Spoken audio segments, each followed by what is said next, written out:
चोर की दाढ़ी में तिनका। एक बार की बात है, बादशाह अकबर की हीरे की अंगूठी गुम हो गई। उन्होंने उसे काफी तलाशा, लेकिन वह नहीं मिली। उन्होंने इस बात का जिक्र बीरबल बबर से किया, तो बीरबल ने पूछा, हुजूर, क्या आपको याद है कि आपने वह अंगूठी कहाँ उतारी थी? कुछ देर सोचने के बाद अकबर ने जवाब दिया, नहाने जाने के पहले मैंने वह अंगूठी उतारकर पलंग के पास रखे संदूक में रख दी थी। नहाकर आने के बाद मैंने देखा कि अंगूठी गायब है। हुजूर, तब तो हमें संदूक सहित इस पूरे कमरे की अच्छी तरह तलाशी लेनी चाहिए। अंगूठी यहीं कहीं होगी। बीरबल बोला, लेकिन वह यहाँ नहीं है। मैंने सेवकों से कहकर संदूक तो क्या, कमरे के हर कोने को तलाशा, पर अंगूठी कहीं नहीं मिली। अकबर ने कहा, तब तो आपकी अंगूठी गुमी नहीं है हुजूर, चोरी हुई है, और चोर आपके सेवकों में से ही कोई एक है।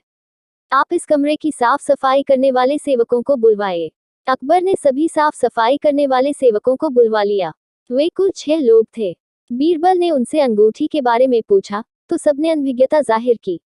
तब बीरबल बोला, लगता है कि अंगूठी चोरी हो गई है।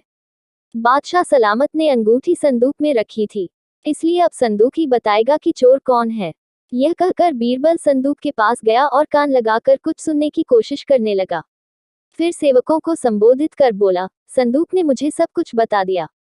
अब चोर का बचना नामुमकिन है। जो चोर है उसकी दाढ़ी में तिनका है।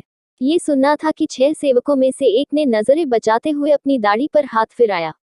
बीरबल की नजर ने उसे ऐसा करते देख लिया। उसने फौरन उस सेवक को गिरफ्तार करने का आदेश दे दिया। कड़ाई से पूछताछ करने पर उस सेवक ने सच उगलकर अपना दोष स्वीकार कर लिया। बादशाह को बीरबल की अक्लमंदी से अपनी अंगूठी वापस मिल गई।